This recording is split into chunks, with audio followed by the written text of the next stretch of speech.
أشهد أن لا إله إلا الله وحده لا شريك له وأشهد أن محمدا عبده ورسوله أما بعد فأعوذ بالله من الشيطان الرجيم بسم الله الرحمن الرحيم الحمد لله رب العالمين الرحمن الرحيم مالك يوم الدين إياك نعبد وإياك نستعين اهدنا الصراط المستقيم صراط الذين أنعمت عليهم غير المغضوب عليهم ولا الضالين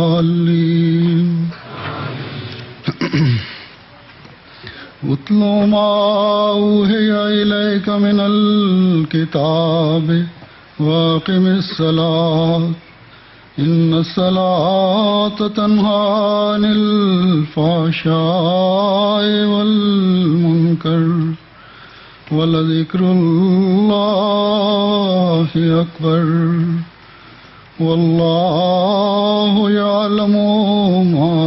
تصنعون.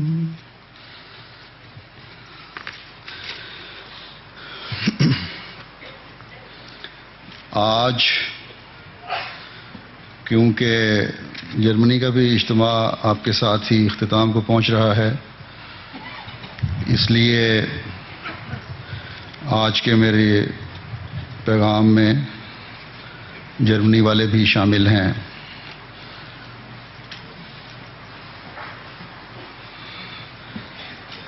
ابھی جو صدر صاحب نے رپورٹ پڑھی، الحمدللہ بڑی خوشکن رپورٹ تھی۔ اللہ تعالیٰ اس میں مزید اضافہ کرتا چلا جائے، آپ کی کوششوں کو بڑھاتا چلا جائے، اور نماز کے بارے میں بھی انہوں نے اپنی کوششوں کا ذکر کیا ہے۔ خدا کرے کہ 100% تک گول ان کو حاصل ہو جائے۔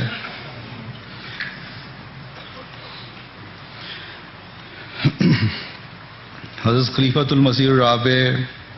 رحمہ اللہ تعالی کی وفات پر مختلف جماعتوں اور ذیلی تنظیموں، انصار، خدام، لجنہ وغیرہ نے قرارداد تعزیت یا ریزولوشن پاس کیے، جس میں اس بات کا اظہار کیا اور یہ اعادہ کیا کہ اے جانے والے، ہم تیرے کاموں کو زندہ رکھیں گے اور تیرے کاموں کو مکمل کرنے اور تیری خواہشات کی تکمیل کے لیے ہر قسم کی قربانی کریں گے۔ یہ وہ عہد اور وعدے ہیں جو کم و بیش ہر جگہ سے، ہر تنظیم سے، ہر جماعت سے مل رہے ہیں، اور اس میں آپ بھی شامل ہیں۔ جرمنی کی خدام الاحمدیہ بھی شامل ہے، پاکستان کی خدام الاحمدیہ بھی شامل ہے، اور دنیا کے ہر ملک جہاں جہاں یہ جماعتیں قائم ہیں، اللہ تعالیٰ کے فضل سے ہر جگہ سے یہی وعدے دیے جا رہے ہیں اور یہی ریزولوشن پاس ہو رہے ہیں کہ ہم تیری ہر خواہش کی تکمیل کریں گے، تیری ہر خواہش کو پورا کریں گے۔ تو اس بارہ میں حضرت خلیفۃ المسیح الرابع رحمہ اللہ تعالیٰ کی طرف صرف ایک خواہش کا میں یہاں ذکر کروں گا،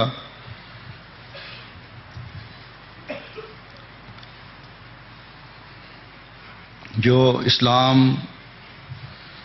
کا ایک بنیادی رکن بھی ہے اور الحمدللہ کہ مجلس خدام الحمدیہ یو کے نے پہلے ہی اس پر کام شروع بھی کر دیا ہے، یعنی نماز کے قیام کی کوشش۔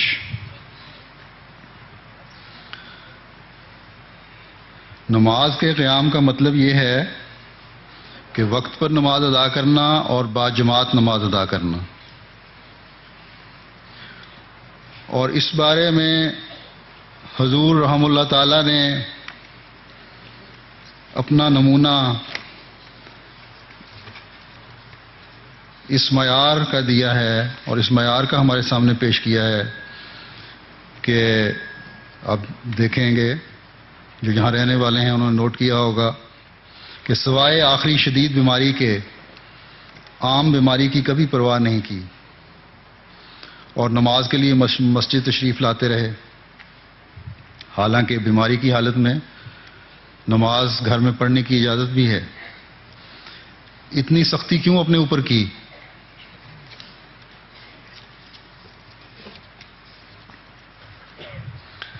اس لیے اور صرف اس لیے کہ جماعت کو یہ احساس پیدا ہو کہ نماز با جماعت کی کتنی اہمیت ہے۔ اور اس زمانے میں اور اس دور میں جب دنیا مادیت پسند، مادیت پرست اور میٹیریلسٹ ہو چکی ہے، اللہ تعالیٰ کی اس کے حکم کے مطابق وقت پر عبادت کرنے کی کتنی اہمیت ہے اور یہ کتنا ضروری ہے۔ اور جماعت میں عبادت کرنے والوں اور نمازیں پڑھنے والوں کو جو معیار یا جو سٹینڈرڈ آپ دیکھنا چاہتے تھے، اس کا آپ کو احساس تھا کہ اس تک ہم نہیں پہنچ پا رہے، بلکہ بہت کم معیار ہے اور اس کو اونچا لے جانے کے لیے بہت زیادہ کوشش کی ضرورت ہے۔ اس بارے میں حضور رحم اللہ تعالی کے اپنے الفاظ میں آپ کا درد میں اس وقت آپ کے سامنے رکھتا ہوں۔ فرماتے ہیں کہ جہاں تک جماعت کے عمومی اخلاص کا تعلق ہے، اس میں کوئی شک نہیں ہے کہ اللہ تعالیٰ کے فضل سے ابتلا کے موجودہ دور میں جماعت کے اخلاص کا عمومی معیار بہت بلند ہوا ہے، اور نیک کاموں میں تعاون کی روح میں ایک نئی جلا پیدا ہو گئی ہے۔ ایک آواز پر لبیک کہنے کے لیے کثرت کے ساتھ دل بے چین ہیں، اور جب بھی جماعت کو نیکی کی طرف بلایا جاتا ہے، جس طرح اخلاص کے ساتھ جماعت اس آواز پر لبیک کہتی ہے، اس سے میرا دل ہم سے بھر جاتا ہے۔ لیکن یہ اخلاص فی ذاتے ہی کچھ چیز نہیں، اگر اس اخلاص کے نتیجے میں خدا تعالیٰ سے ایک مستقل تعلق پیدا نہ ہو جائے۔ یہ اخلاص اپنی ذات میں محفوظ نہیں، اگر اس اخلاص کو نماز کے اور عبادت کے برتنوں میں محفوظ نہ کیا جائے۔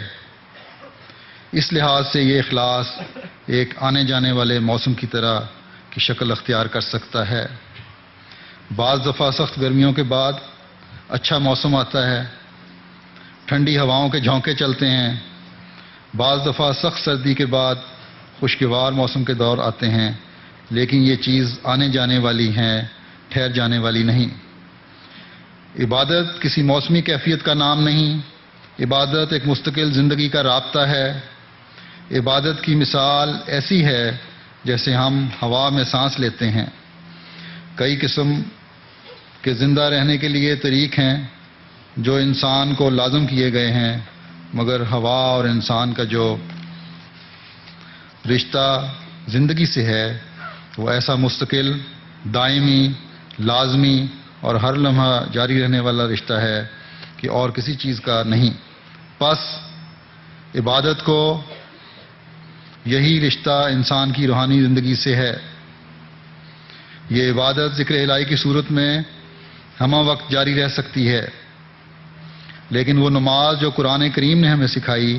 اور سنت نے جسے ہمارے سامنے تفصیل سے پیش کیا، یہ وہ کم از کم نماز ہے، کم سے کم ذکر الہی ہے جس کے بغیر انسان زندہ نہیں رہ سکتا۔ اس لیے میں خصوصیت کے ساتھ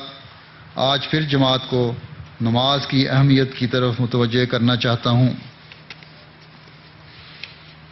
یہ تھا حضرت خلیفۃ المسیح الرابع رحمہ اللہ تعالیٰ کا پیغام اور آپ کی توقعات۔ اب آپ خود ہر ایک اپنا اندازہ لگا سکتا ہے اور اپنے آپ کو اسیس کر سکتا ہے کہ کس حد تک اس بات کو پورا کر رہے ہیں کہ ہم حضرت خلیفۃ المسیح الرابع رحمہ اللہ تعالیٰ کے ہر حکم اور ہر خواہش کو پورا کریں گے، پورا کرنے کی کوشش کریں گے۔ جیسا کہ میں نے پہلے بھی کہا ہے کہ نماز تو اسلام کا ایک بنیادی رکن ہے۔ اللہ تعالیٰ نے صرف نماز پڑھنے اور جیسے تیسے اس کو پڑھنے کا نہیں کہا، بلکہ 5 وقت نماز پڑھنے کا کہا ہے اور باجماعت پڑھنے کے لیے کہا ہے۔ آج کل بعض جگہوں پر کام کرنے کی وجہ سے یہ مسئلہ بعض لوگوں کو رہتا ہے کہ باجماعت نماز کس طرح پڑھیں۔ ایک جگہ پر کام کر رہے ہیں، اکیلے احمدی ہیں، تو کہاں سے اور ڈھونڈیں جو جماعت ہو سکے۔ تو ایسی صورت میں اپنی نماز پڑھ لیں، لیکن یہ نہ ہو کہ ظہر عصر کی نمازیں جمع ہو رہی ہوں اور مغرب عشاء کی نمازیں جمع ہو رہی ہوں۔ کام کے وقت میں اتنا وقفہ ملتا ہے کہ آپ ظہر کی نماز علیحدہ پڑھ سکیں، عصر کی نماز علیحدہ پڑھیں، اور جہاں چند لوگ اکٹھے ہو سکتے ہوں وہاں باجماعت نماز پڑھنے کی بھی کوشش کرنی چاہیے۔ اور اس میں شرمانے والی کوئی بات نہیں ہے، بلکہ آپ کا یہ عمل تو یقیناً دوسروں کو متاثر کرے گا اور وہ آپ کی طرف کھینچے آئیں گے اور دیکھیں گے کہ کس طرح کے لوگ ہیں جو اس دور میں بھی اپنے کاموں کے دوران بھی اللہ تعالیٰ کی عبادت میں مشغول ہیں۔ یہ آیت جو میں نے تلاوت کی ہے، اس میں بھی اللہ تعالیٰ فرماتا ہے کہ اگر نماز قائم کرو گے، نماز باجماعت ادا کرو گے، تو یقیناً تمہارا اس طرح نمازیں پڑھنا تمہیں بے حیائی کے کاموں اور ہر ناپسندیدہ بات سے روکے گا۔ اب کس کا دل نہیں چاہتا کہ بے حیائی کی باتوں سے روکے؟ حتیٰ کہ جو برائیوں میں ڈوبے ہوئے لوگ ہیں، کچھ وقت بعد ان کو بھی یہ احساس ہو جاتا ہے کہ ان کو ان بے حیائی کی باتوں اور برے کاموں سے باہر آ جانا چاہیے۔ کئی لوگ لکھتے بھی ہیں کہ دعا کریں اللہ تعالیٰ ہمیں اس برائی سے بچا لے اور اس گند سے نکالے۔ تو دعا کرنے والے سے پہلے، دعا کروانے سے پہلے خود دعا کے لیے کہنے والے کو بھی اپنے لیے دعا کرنی چاہیے، اور یہ کوشش کریں کہ نمازیں باقاعدہ پڑھیں، نماز کی عادت ڈالیں۔ حضرت مسلم موعود رضی اللہ تعالیٰ عنہ نے تو یہاں تک فرمایا ہے کہ میں تو اس یقین پر قائم ہوں کہ اگر کوئی بے حیائی اور گناہ کی انتہا تک بھی پہنچ جائے، لیکن اگر وہ نمازیں پڑھنے والا ہے تو ایک وقت میں اللہ تعالیٰ اس کو اس گند سے نکال دے گا۔ لیکن نمازیں پڑھنا بھی صرف ٹکریں مارنا نہیں، نماز کا حق ادا کر کے پڑھنے کو نمازیں پڑھنا کہا جاتا ہے۔ اس ضمن میں حضرت مسیح موعود علیہ السلام کا ایک اقتباس پیش ہے۔ آپ فرماتے ہیں کہ نماز بھی گناہوں سے بچنے کا ایک آلہ ہے۔ نماز کی یہ صفت ہے کہ انسان کو گناہ اور بدکاری سے ہٹا دیتی ہے، سو تم ویسی نماز کی تلاش کرو اور اپنی نماز کو ایسی بنانے کی کوشش کرو۔ نماز نعمتوں کی جان ہے، اللہ تعالیٰ کے فیض اسی نماز کے ذریعے سے آتے ہیں، سو اس کو سنوار کر ادا کرو تاکہ تم اللہ تعالیٰ کی نعمت کے وارث بنو۔ پھر آپ فرماتے ہیں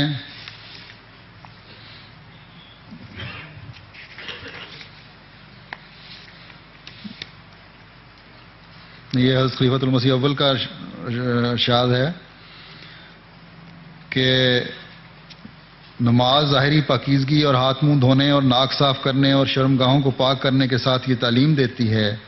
کہ جیسے میں ان ظاہری پاکیزگی کو ملحوظ رکھتا ہوں، اندرونی صفائی اور پاکیزگی اور سچی طہارت عطا کر، اور پھر اللہ تعالیٰ کے حضور سبحانیت، قدوسیت، مجدیت، پھر ربوبیت، رحمانیت، رحیمیت اور اس کے ملک در ملک میں تصرفات اور اپنی ذمہ داریوں کو یاد کر کے کہ اس قلب کے ساتھ ماننے کو تیار ہوں، سینے پر ہاتھ رکھ کر تیرے حضور کھڑا ہوتا ہوں۔ اس قسم کی نماز جب پڑھتا ہے تو پھر اس میں وہ خاصیت اور اثر پیدا ہوتا ہے جو ان الصلاۃ تنہا عن الفحشاء والمنکر میں بیان ہوا ہے۔ پھر پاک کتاب کا کچھ حصہ پڑھے اور رکوع کرے اور غور کرے کہ میری عبودیت یعنی میرا بندہ ہونا اور غلام ہونا اور نیاز مندی کی انتہا وجوز سجدہ کی اور کوئی نہیں۔ جب اس قسم کی نماز پڑھے تو وہ نیاز مندی اور سچائی جب اعضاء اور جوارے بھی اعضائی ہیں پر اثر کر چکی تو اور جوش مار کر ترقی کرے گی اور اس کا اثر مال پر پڑے گا۔ تو یہ بیان کرنے کا مقصد یہ ہے کہ آپ لوگوں کو نماز کی اہمیت کا اندازہ ہو۔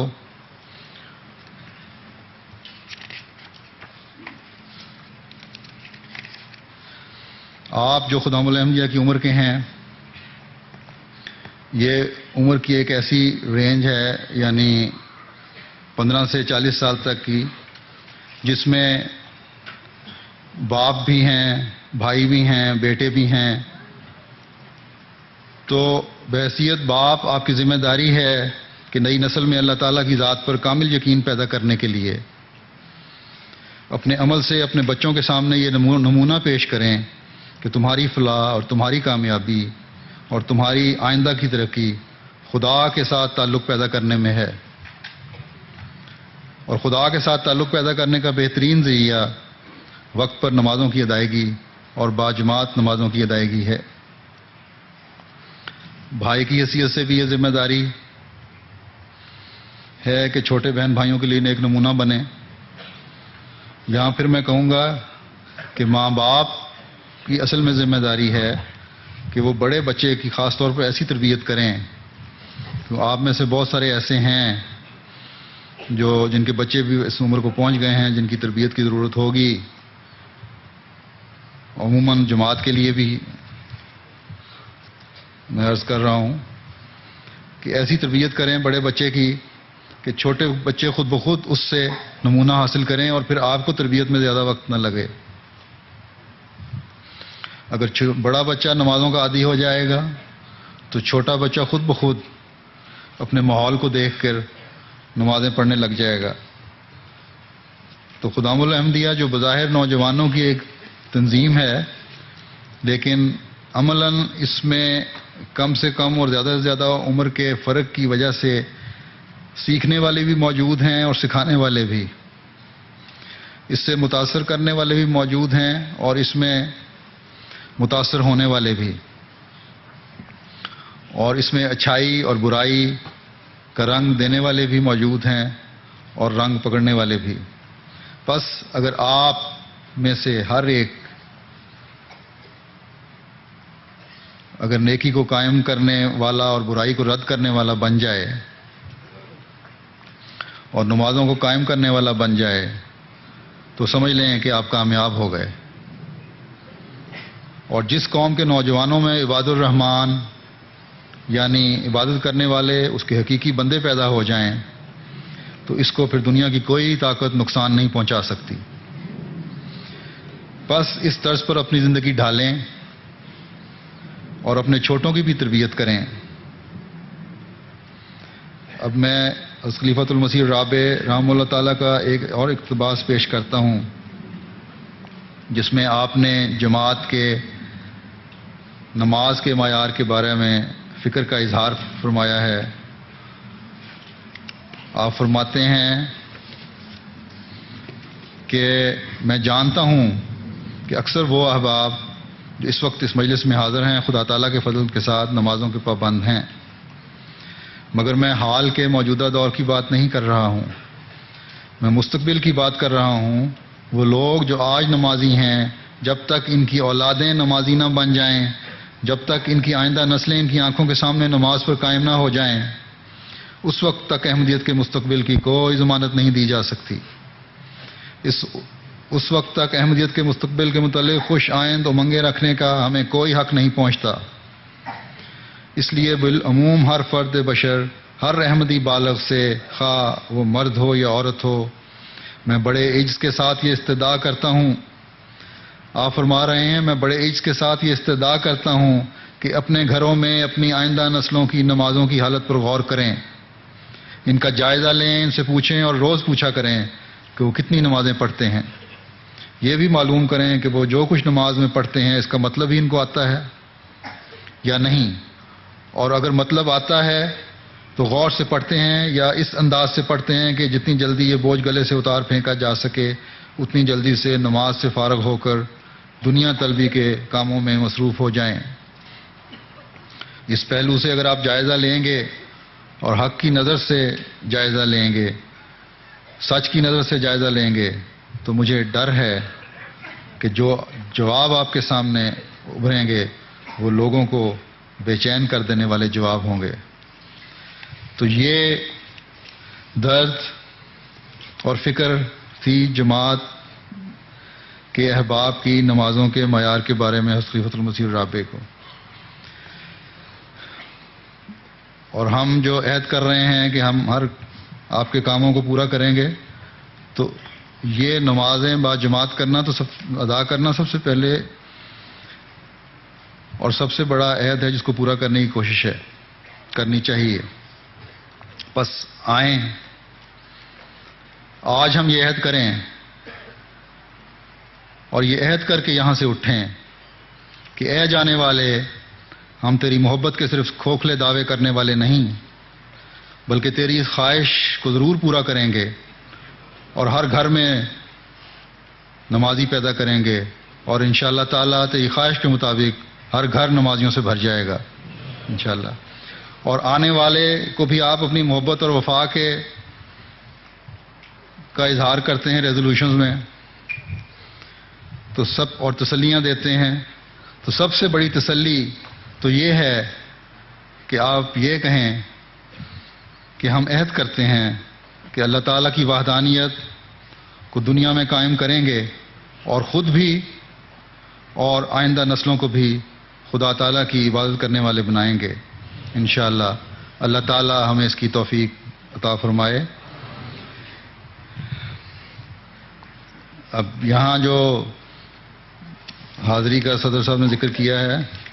ضمن میں کر دوں کہ جرمنی کا اجتماع بھی ہو رہا ہے اور وہاں بہرحال تعداد زیادہ ہے، اس وقت ان کی حاضری شاید آپ سے دگنی سے بھی زیادہ ہو، اس لیے وہ بھی میری ان کی خاطر بھی مجھے یہ باتیں جو ہیں وہ اردو میں بھی کرنی پڑی۔ اور اب انشاءاللہ تعالی اجتماع ختم ہو رہا ہے، اس کے بعد تو اب دعا ہوگی، لیکن اس سے پہلے چند ضروری باتیں ہیں کہ اجتماع کے بعد سب انشاءاللہ تعالی اپنے گھروں کو جائیں گے، اللہ تعالیٰ سب کو خیریت سے واپس لے جائے اور ہر آن آپ کا حافظ و ناصر ہو۔ لیکن ایک بات میں عرض کرنی چاہتا ہوں کہ نوجوانوں میں عموماً جلد بازی یا شوق میں تیز ڈرائیونگ کی بڑی عادت ہوتی ہے، تو اس سے احتیاط کریں، سپیڈ لمٹ کے اندر رہیں، اگر تھکے ہوئے ہیں، نیند آ رہی ہے تو رک کے اپنی نیند پوری کر لیں یا اپنے ساتھی سے ڈرائیو کروا لیں اگر اس کو آتی ہو، کیونکہ ذرا سی غلطی کی وجہ سے ایکسیڈنٹ ہو جاتے ہیں اور پھر جو ہم سب کی تکلیف کا باعث بنتے ہیں۔ اس لیے بہت احتیاط کریں، اللہ تعالیٰ آپ سب کو اپنی حفاظت میں رکھے اور احتیاط سے اور اپنی حفاظت میں آپ کو اپنے گھروں تک پہنچائے۔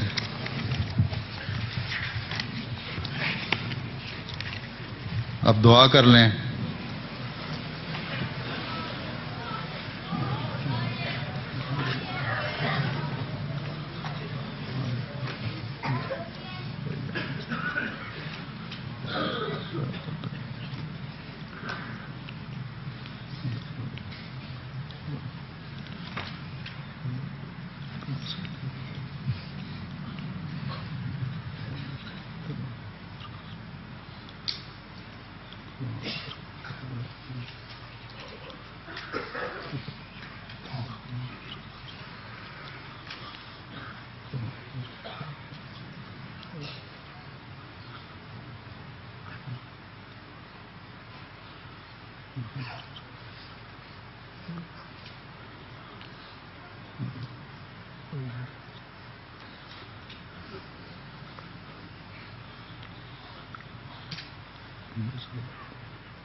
آمین۔